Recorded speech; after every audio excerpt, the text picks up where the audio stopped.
Hello, everyone, and welcome to yet another edition of the Tinker Talks podcast. I'm Clayton Cummins in for Mark. Mark is busy, so happy to step in for him. Now, if you're listening, you may not notice anything different, but if you're watching, you certainly do. You may be looking behind me and think, that's not Tinker Air Force Base. Well, you are correct. We are not at Tinker Air Force Base. We are on the northwest side of Oklahoma City, the podcast team and I, here with Civil Air Patrol. We're talking to Colonel David McCollum, the commander of the Civil Air Patrol, the Oklahoma Wing. Sir, it is a pleasure to see you once again. It's good to be here. Thank you, Clayton. Some people may not know it, but we've actually crossed paths. That we have. In a past life when I worked in the TV news business. Yep, you did. And I was in the media relations business, and it was always good seeing you on a story because we knew we were going to get great coverage. Yeah, of course. You expected nothing less. Exactly, right? Exactly. Hey, it's a small world. Don't burn bridges. You never know who right. You're going to see down the road. But hey, it's nice to see you. We're talking Civil Air Patrol today. We are. Before we do want to learn a little bit more about you, Colonel McCollum. Tell us a little bit about yourself. How did you get involved in Civil Air Patrol? Well, to go back a little further, I actually grew up in Oklahoma. Okay. I grew up in Ada, went to OU, a long story that I won't share, it's too long for this broadcast. But I went to OU and was Air Force ROTC at OU, Det 675, the Flying Schooners, and I left Oklahoma right after I graduated. And I took a very circuitous path back, came home about 11 years ago. I joined CAP as a result of the Steve Fawcett search. When he went missing, Civil Air Patrol was very involved in the search for his missing aircraft. And I had been thinking for a long time about joining what is the Air Force Auxiliary. And that was the impetus for me to find a unit near where I was living in Houston at the time. And I did, and that was 16 years ago. And one of my mentors, Air Force and CAP mentors, told me, you need to learn how to say no, or this organization will eat you alive. And obviously, I have not learned how to say no because I'm now the wing commander of the Oklahoma Wing. Yes, you are. So it's a great responsibility, and it's a great honor to lead about 850 volunteers in Oklahoma. I find a lot of people that are in aviation, it's in your blood, right? Very much so. Have an automatic attraction to, runways, aircraft, etc. That doesn't ever escape you, does it? It never does. It never does. And that's one of the really cool things we get to do in CAP is we take our cadets up, and our cadets are age 12 to 18. We take them up on what we call orientation flights, and it's to expose them to aviation. And I can't tell you how many times I've taken a young cadet up in the air and you watch them light up as they actually handle the controls and see them get bit by the same bug that I got bit with just a couple of weeks ago. It's really fun to share that love of aviation, all things aviation, with our young people. And there's a pilot shortage that's going on now in the Air Force, in the airlines, with corporate aviation, and we're working to do our part to help alleviate that shortage. Civil Air Patrol, or CAP, totally reserve, right? We're all volunteers, with a very few exceptions. Here in Oklahoma, we have about 850, and that's split pretty evenly between adults and cadets, the youth. We have units in 19 different locations. We have 9 aircraft in the wing. 2 of them are based here in Oklahoma City at this airport. The one behind you here is a Cessna 182. It's $1 million airplane, the way that we have it equipped. And the Air Force buys those airplanes for us. So they loan them to us. We take good care of them. We fly the wings off of them. Here in Oklahoma, we flew about 1,500 hours last year. Wow. The goal for each airframe is 150 hours per year. The Air Force pays for the maintenance. Depending on what kind of mission we're on, either the Air Force pays for that or the organization, CAP Corporate, will pay for that. So we function as the Air Force's auxiliary when we are on an Air Force assigned mission. We do things for the state, and we do things for our local communities. It's really peaceful out here at Sundance. That it is. I like it. Occasionally you may hear a plane fly over. It's all part of the ambiance. It is. And we are very aware that our planes are very distinctive. They're red, white, and blue. They say United States Air Force Auxiliary. They say CAP on the top and bottom of the wings. And we are very aware that we're representing the Air Force. So when we taxi out of here, people will ask us, hey, what is CAP? Yeah. What's it all about? And we like to share that. And we go to fly-ins across the state. The other wings, each state is a wing. So there are 52 wings in CAP. But with each wing will go out and fly the flag, so to speak. We go to air shows and fly-ins. We're going to be at the big air show at Tinker. We were at the Altus Air Show last month. We were at the Vance. The last time Vance had an air show was their 75th anniversary about 8 years ago. So we go out and we show the flag, and we actually do more than that for the show at Tinker, which is always fun for our people, even though it's hot. But we'll have about 160 volunteers working the air show. We'll have 2 aircraft on static display, an aircraft just like this, and then a 172, which is a little bit smaller. And then we have a 3rd aircraft that actually flies and does photo documentation of the crowds and the traffic flow that we provide to the air show committee and the air show director, so that they can help for planning the show a couple of years down the road. Yeah. You kind of worked it into my next question. My next question was, what is the Civil Air Patrol for somebody who is unfamiliar with it? And yes, you do help out the base quite a bit with those aerial shots, and thank you for that. You bet. So talk a little bit about what Civil Air Patrol is for someone who may not be familiar with it, or CAP. Be happy to. We have 3 basic programs. One is cadet programs, which we discussed a little bit, but the idea there is to expose our cadets to the potential of a military career, if not something military, at least something aviation related, and if not aviation related, then something STEM related. That's the focus there. And in fact, our cadets can gain their private pilot certificate totally at the Air Force's expense. That's fairly new. I think that program's only been in effect for about 5 years where they can do that. And then we also have a scholarship program for our youth called the Wings program, which again is funded by the Air Force. But if there aren't enough Civil Air Patrol instructor pilots around, they can go to a local flight school, and the Air Force through CAP pays their bill, so to speak, for all of their flight training. Then we have aerospace education, and AE can take many different forms, anything from formal education regarding flying, whether it's the Wright brothers and all they did, or Amelia Earhart and everything she did, through we have a very robust small unmanned aerial system program. And there are what we call STEM kits. There are about 32 of those. And you can take one of those and build it and play with it, use it.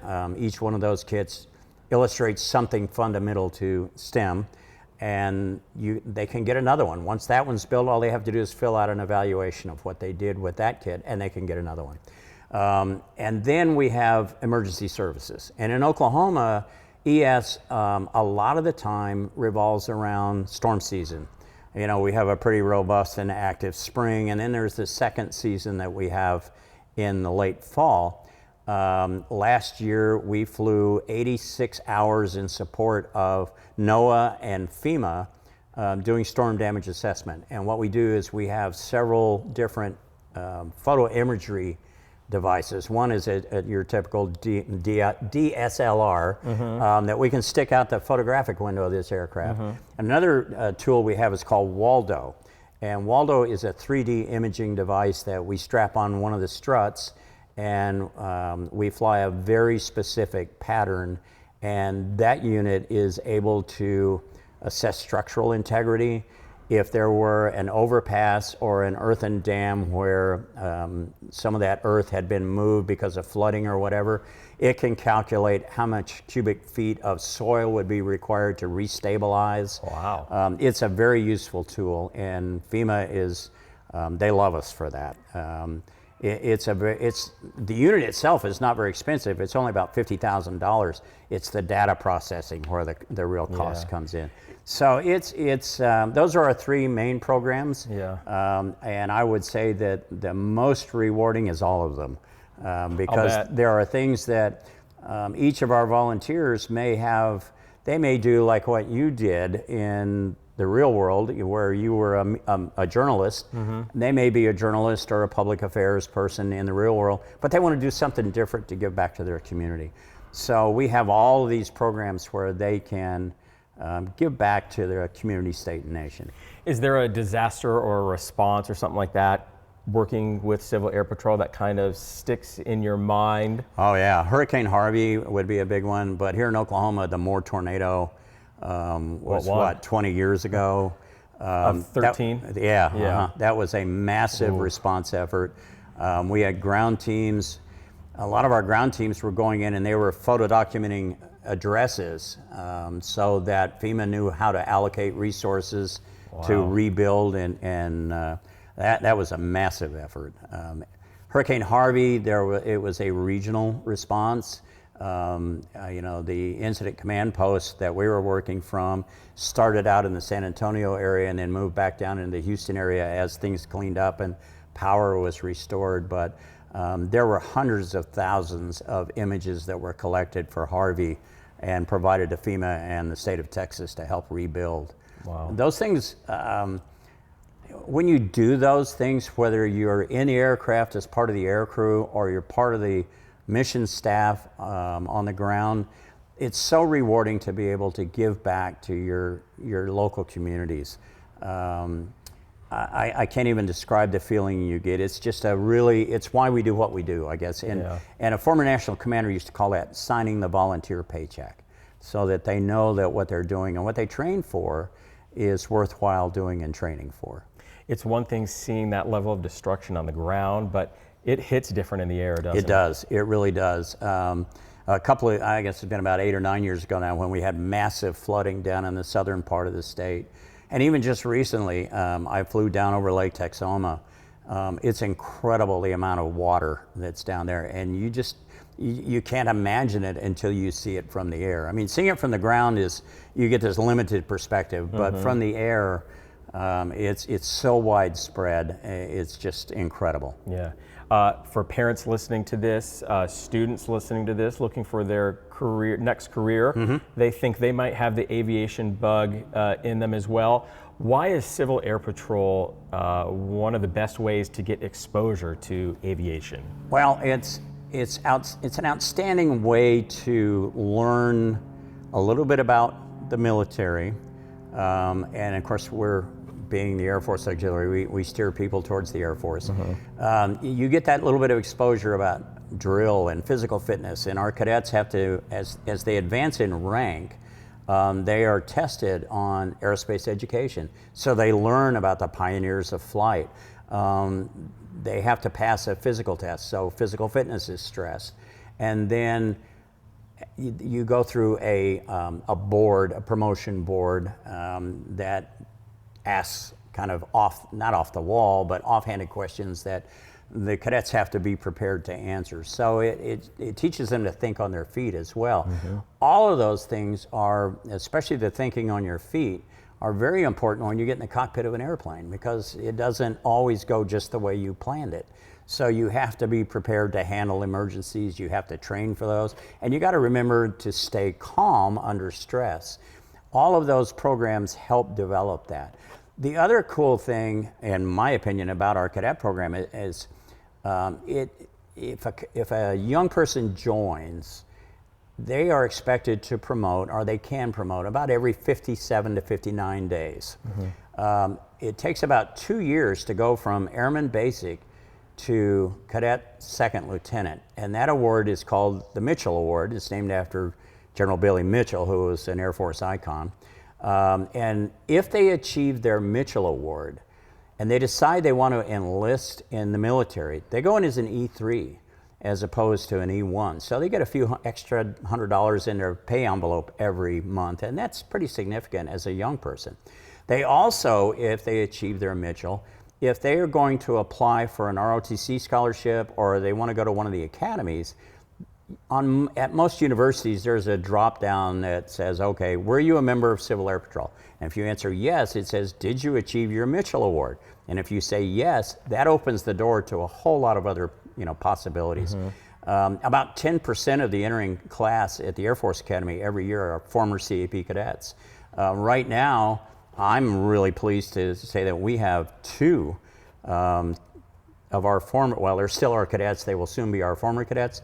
They'll be entering the Air Force Academy this fall as part of the class of 27, I think it is. But it shows that they can finish something that they've started. They know how to lead because we give them more and more leadership responsibilities as they progress through the program. So it's all about developing the next generation of Air Force leaders, civic leaders. Yeah. It's a great program, and not a lot of people know about it. I see this as like an extracurricular activity at school. I was in the broadcast club, did a little bit of sprinting. Are you guys involved in schools locally as well? Yeah, we are. In fact, we have, we call it a flight, but the Oklahoma Aviation Academy down is part of the Norman Public Schools. We have a school unit there, and they meet, and they call it period 0, their first period in the morning. They come in a little early, and they wear the same uniforms that our cadets do. They have a color guard. In fact, they are about to stand up and become their own squadron. So they have really come along. They were established about 1.5 years ago. And the Governor Stitt has an emphasis on aviation as the economic sector in the state, wants that to be number one. We're right there with him. We're all about it. So anything we can do to help. We have a flight academy in the summer for cadets. And that's not just Oklahoma Wing cadets. We hold it in Ada in June. It's a week-long deal. Last year, there were 20 students there from around the country. There were 3 from Oklahoma. Of the 20, 16 of them soloed. That's a pretty amazing percentage. And even if you're not interested in flying, is this a good way to get involved, like if I want to become an air traffic controller? Yep. A good way to get exposed to the industry exactly. a little bit. Yeah, and I mean, you're right. I happen to feel that it's a good thing for air traffic controllers to at least have flown in an airplane to see what it's like. So yeah, we ask them, they get 5 rides in the aircraft where they're actually handling the controls. And we ask that they at least give it a shot, and they may not be interested in becoming pilots, but at least they see what it's like up there. And we take the student, we're really lucky here. We've got the Monroney Center here and the Flight Controllers Academy. OU does, they're one of the, I think there's only 4 universities in the country that their ATC school, their graduates don't have to go to the academy. They go immediately to a tower for their on-the-job training. I think it's important that our cadets see that side of it as well. So we take them to the TRACON here at Oklahoma City. We had a pilot clinic at Tinker that included some of our cadet pilots, and we took everybody up in the control tower. They see what it takes, and I think it's very helpful for controllers and pilots to understand what the other side is going through. You did talk about how Civil Air Patrol supports the state of Oklahoma, supports Tinker, but there are opportunities outside of Oklahoma as well. Right. Civil Air Patrol helps the Air Force on a national level. We do. Talk a bit about that. So we provide several things, mainly with the aircraft. And I'm going to use Oklahoma as an example for what we do across the country. Okay. The 138th Fighter Wing in Tulsa, Oklahoma National Guard, they fly the Viper F-16s, and they deploy down to Ellington Air Force Base in Houston, and they stand watch down there.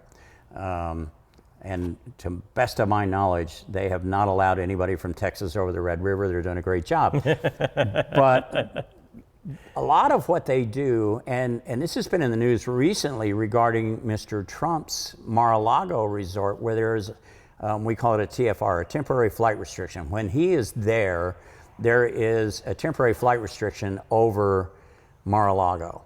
And sometimes private pilots in particular don't pay attention to the latest TFRs, and they'll go blundering in there, and it always gets them a visit from the Air Force while they're in the air. Well, it takes practice for fighter pilots to be able to fly slow enough to not just go ripping by those GA aircraft. So we've been working with the 138th and their F-16s to help the newer pilots understand what it takes to do low and slow intercepts of aircraft like this Cessna 182 sitting behind us. It takes a lot of practice for them to do. So we provide that. We do low-level route surveys. And again, I'm going to use Oklahoma as an example because we have 2 training bases here in the state, Vance Air Force Base and Altus Air Force Base, and they both have low-level training routes out of the base.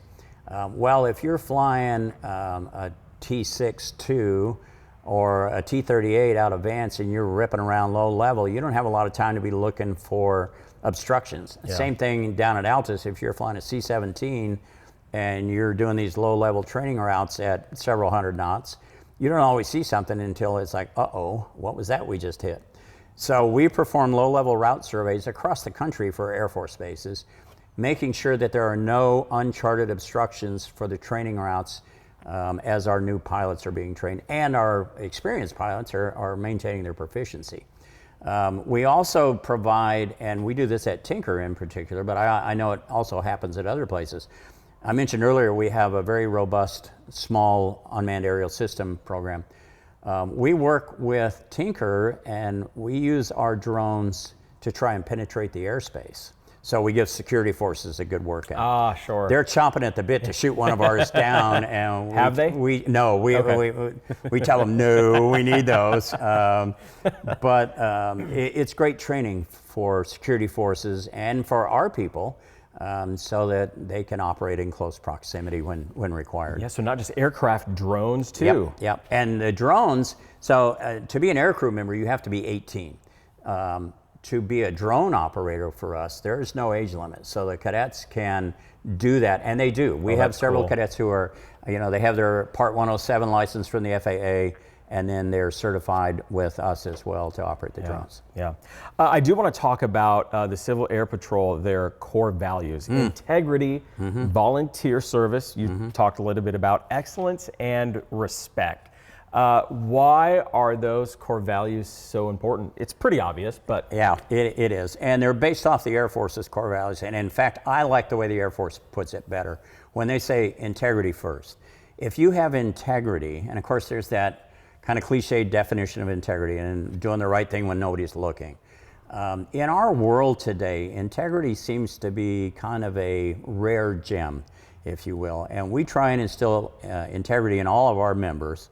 And that means doing the right thing all the time, whether it's treating people with respect, and that goes to our respect core value. And personally, I like to think that if you have integrity, the rest of it falls into line, right? Yeah. So integrity means doing what you are expected to do. Cleaning an aircraft after you land, treating cadets with respect, cadets treating each other with respect. The world has changed from the days of the stereotypical drill instructor getting in your face and screaming at you until you cried. It's a little bit different these days. And we don't tolerate hazing, not just adult members hazing cadets, but cadets hazing each other. That's counterproductive to what we do.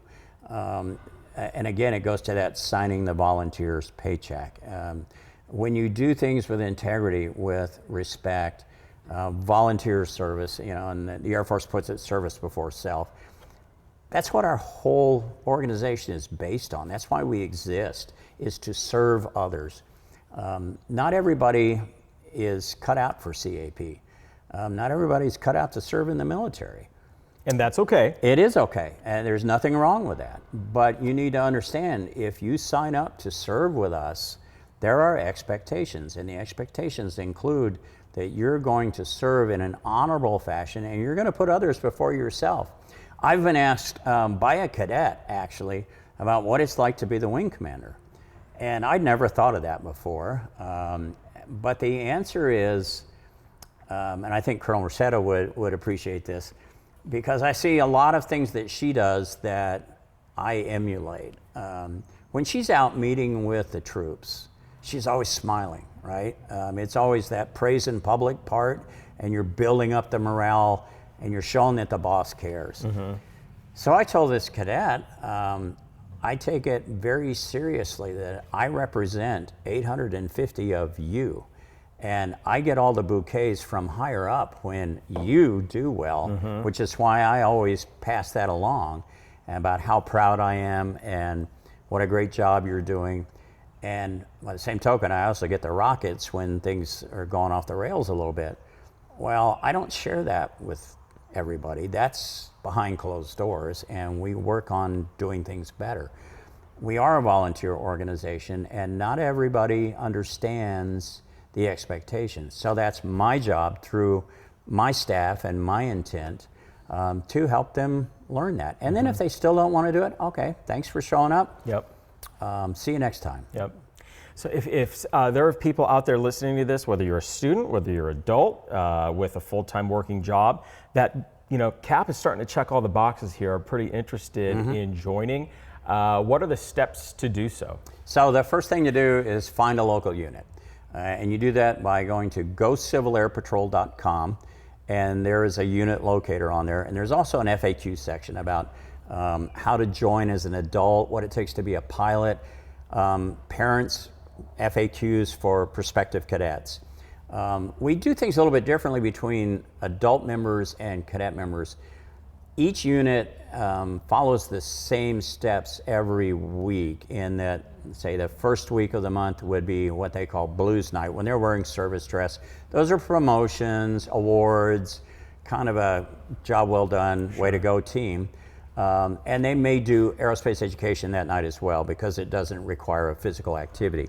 Then there'll be a PT night where they show up in PT gear and they do physical training. And then there'll be an ES night where they're working on certain qualifications for emergency services. And in those nights, we still wear air battle uniforms. OCPs are coming, I've been told, probably around Christmas. Okay. So we're going to look a lot more like our brothers and sisters in the Air Force. One of our requirements is that our uniforms be distinctive. And sometimes people, and especially when we were all wearing ABUs, and we would have cadets on the flight line at the air show, one of the things I always stressed was you need to be professional, because the public can't tell the difference between you and the regular Air Force. Mm-hmm. So you need to be aware that we're representing Mother Blue and act accordingly. And we have never had an issue with any of our cadets at the air show, any of our cadets in public. They're just an amazing group of young men and women. So you go to gocivilairpatrol.com, you find a unit, you go visit, and we have a process for adults where you have to be fingerprinted, you pass a background check. Okay. A lot of that is cadet protection oriented. We're very protective of our cadets, and it's a very predator-filled world out there. Yeah. So we're very protective of our cadets. Cadets, again, they are required to attend 3 meetings before they apply, and assuming that the membership board, because they will each does meet with a membership board of the local unit, and assuming that everybody's good to go, you're in and you start the process right there. There are 5 different levels of what we used to call professional development. It's the equivalent of PME, and for an adult to promote and to gain some privileges, you have to go through some of those levels. Level 5 is the highest, and the number of adult members that attain level 5 and get their Gil Rob Wilson Award, who was one of the founders of CAP, it's not very many. So it's just one of those things that, depending on how much time you have to give, how motivated you are. Mm-hmm. We'll have some parents who come in and they only want to work with the cadets as long as their children are members, and that's fine. We have others who come in and they have children, but they don't want to work with the cadets because they do that at home. And that's also fine. There's a place for everybody. You know, you find your niche and you excel at it. Yeah. You know, you've had a long and in my opinion, prosperous career in aviation. If you could do something over, what would you do? Or is there something that you know, if you could tell yourself however many years ago, you know, learn that lesson. What is that could benefit people? There were two decisions I made in my life that I tend to look back on and say, how different would things have been? One of which is I turned down an appointment to the Air Force Academy. Okay. And again, it's a long story. My best friend and I from Ada both wanted to go to the Academy and fly fighters. He was a year older than I, and he was accepted. He was appointed, went. And back then, I'm going to give away some of my age, there was no email, there were no cell phones. So he comes home at Christmas, and they had discovered a brain tumor. And it manifested kind of like a stroke. One side of his face sagged. He would slur some of his words. It was obvious we were never going to get to fly together. He didn't even know he was going to get to go back to the academy and continue his studies. So we agonized over it the month he was home, and my appointment letter came, and I decided to turn it down because I told him I can't look at you up there and see you and know that we're never going to be able to do this together. So I fast forward to about 9 years ago, and the then installation commander Tinker was then Colonel Kenyon Bell. And Colonel Bell is an Academy graduate, as is Colonel Rashada. And Colonel Bell had only assumed command of the wing about 2 weeks before the air show at the time. And he came to me at one point and he said, "D-Mac, tell me your story." And I did. And he said, "You know, you would have made a fine career officer. I have no doubt of that. But you would not be in the position you are today to influence positively the next generation of Air Force leaders." I needed to hear that at that time. And the other was back in the mid to late 80s, I was offered a job flying for United Airlines. I was married at the time, and my then wife foot stomped, "No, you'll be gone way too much." And if I'd been able to look a couple of years in the future and see how drastically things would have changed, I'd be about ready to retire from the airlines and would have been a lifetime bus driver for United. But you know, you can't live your life looking over your shoulder and saying woulda, shoulda, coulda. So I think we are all brought to where we are for a reason. And I think Colonel Bell, now General Bell, was onto something when he said, "I'm where I need to be." Well, I'm certainly where I need to be.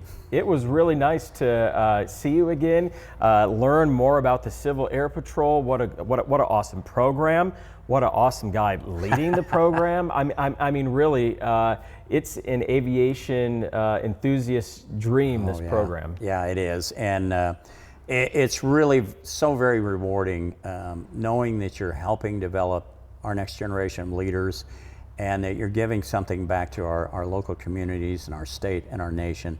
And you know, it's only been a few years since we were recognized as a member of the Total Force, and they changed. We used to report to the Air Education Training Command. Now we report to Air Combat Command. Okay. And First Air Force is our daddy. And you know, we don't fly fighters, but we contribute to everything the Air Force does. Yeah. All right. Hey, Colonel David McCollum, Oklahoma Wing Commander of Civil Air Patrol. Hey, it was a pleasure to sit down and chat with you today. It was the ambiance, I think, for me. It's hard to go wrong in an airport. It is. It sure is. All right. Hey, I want to thank you so much for being our guest on this episode of the podcast, the Tinker Talks podcast, that is.